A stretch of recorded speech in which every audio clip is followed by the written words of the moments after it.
What's up everybody, Brian Earhart here with Team Discraft and the Disc Golf Network, and you're watching another episode of Level Up. Today, we are doing a follow-up of our initial episode that we shot in Season 1 on the mental game. Let's get into it.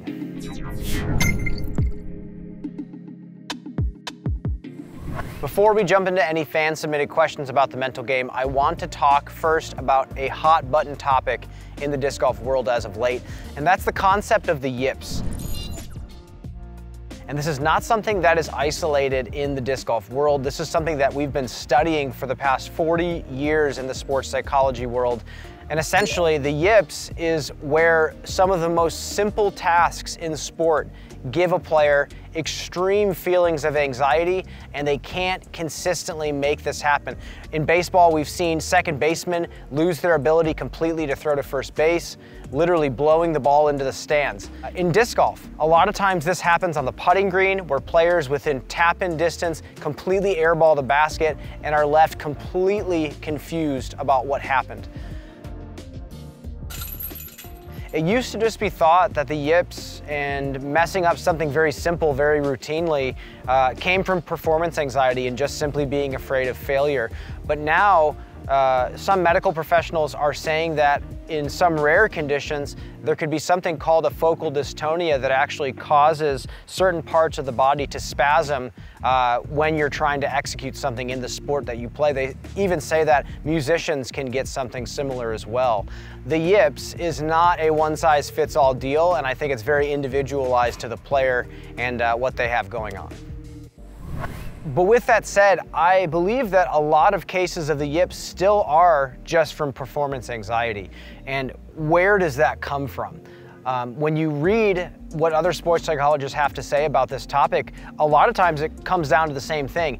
They call it a catastrophic event that causes a very deep emotion, a very undesired emotion in the player, and in the future, if they find themselves in a similar position, they're afraid of that happening again and feeling those emotions, and that's when they try to avoid the situation, and a lot of times they mess up because of it. It's a very vicious cycle.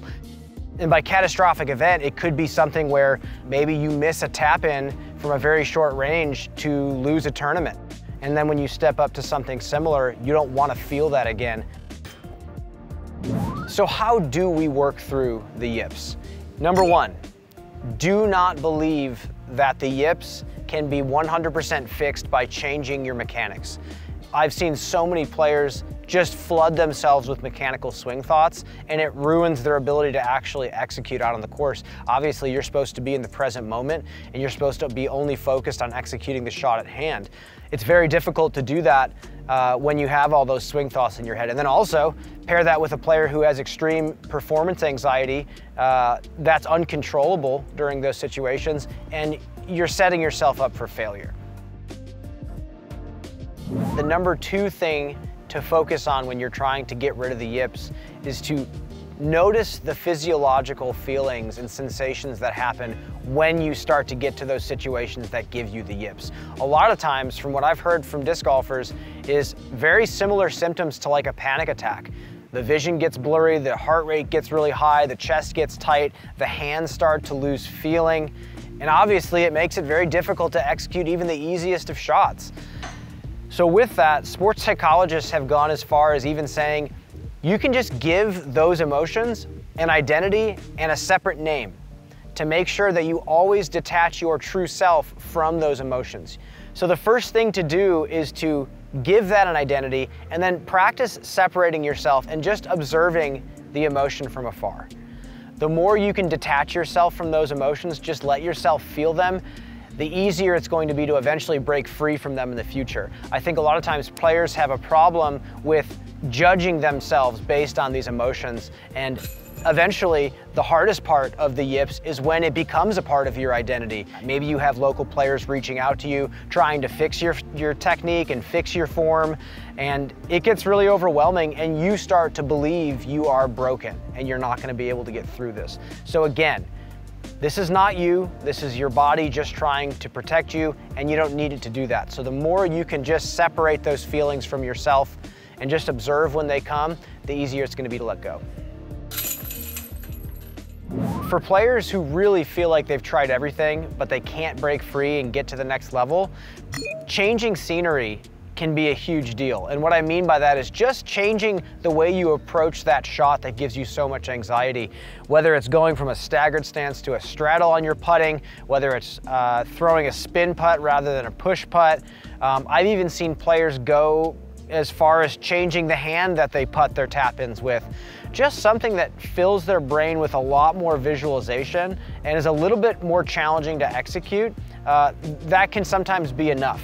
I've heard from other sports psychologists working with catchers that lose their ability to throw to the pitcher, that they instruct them to throw a slider or a curveball back to the pitcher because it forces the player to be a little bit more precise and focus a little bit more on something that they can actually control rather than worrying about the end result.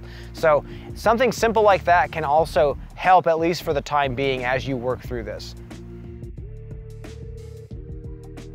The last thing that I have to say about the Yips is that it's hard and it's not fun, and it happens. I think part of disc golf in general is just accepting that the game is hard. There is a lot that can go wrong. We never play a perfect round. There's always mistakes that can be cleaned up along the way. And I've talked to enough professional players that have worked through the Yips and gotten to the other side to know that it's possible. You can get through it.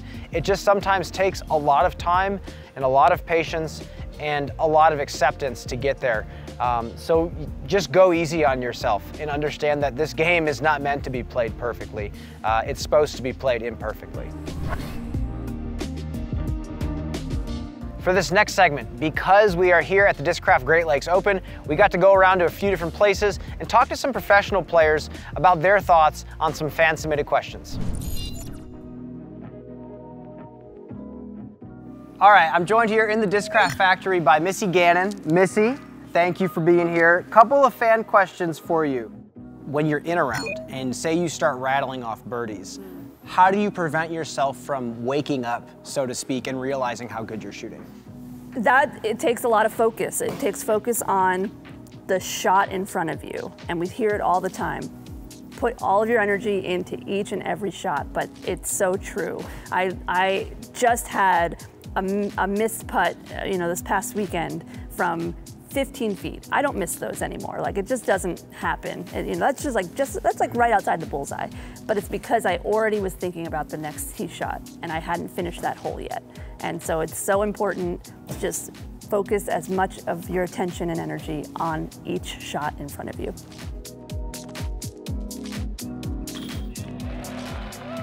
Joined here now by Andrew Fish. Fish, let's talk about a couple more fan-submitted questions. First one, I hear the word commit all the time as advice for throwing a good shot. What does that actually mean, and how do you tangibly commit and not just know what it means on paper? Sure. My framing for this is using the word intent. So I want to throw every shot with intent. I am thinking about what line I'm putting on, how hard I'm going to throw the disc, and often you can create an abstraction out of that. Like, I want to focus on my plant foot. If I drive my plant foot into the ground, everything else in the kinetic chain works.